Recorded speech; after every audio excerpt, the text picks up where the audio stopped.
Hi everyone, kumusta po kayong lahat? Happy Saturday sa inyo. Sa Pilipinas yata ngayon it's already Sunday.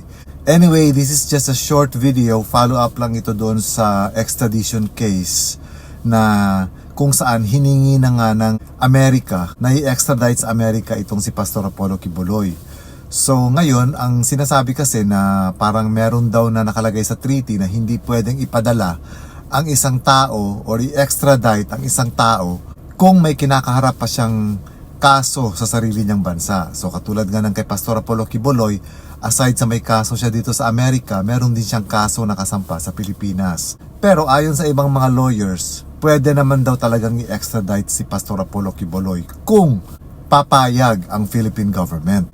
Dahil nakalagay naman daw sa Article 11 ng Philippine-US Extradition Treaty na kung saan nakalagay daw doon na pwedeng i-extradite ang isang tao habang hindi pa nagkakaroon ng desisyon or conviction yung kaso niya sa bansa niya. So, bale, ang sinasabi dito, dahil syempre meron ding nag-file ng kaso sa Amerika, meron din siyang kailangang puntahan sa Amerika na kung saan lilitisin nga yung kanyang mga kaso at syempre may mga biktima, kaya nga may kaso.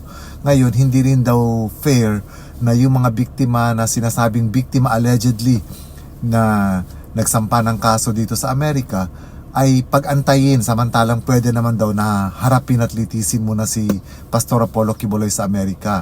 Kasi ang nangyayari daw ngayon sa Pilipinas, actually nag-aantay pa ng desisyon yung kampo ni Quiboloy dahil nag-file nga daw sila ng motion for reconsideration nung na-deny yung petition for bail na hinihingi nila sa korte.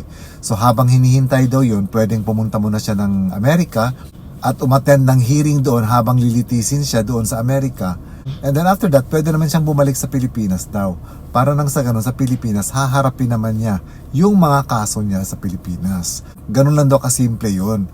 So, ibig sabihin nito, nasa DOJ pa rin ito kung susundin ba nila itong mga sinasabi ng ibang mga lawyers na may basehan din naman.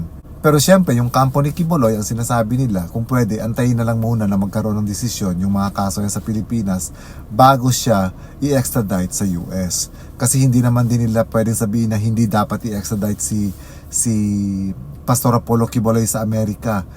Wala sila talagang control dito dahil nga nakapaloob ito sa treaty ng Philippine-US Extradition Treaty. So ito yung update kay Pastor Apollo Quiboloy.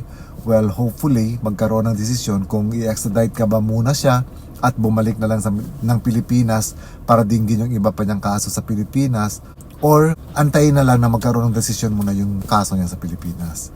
And this is all for now mga kaibigan. Enjoy your weekend everyone. Have a safe and happy weekend. Ingat po kayo lagi and God bless.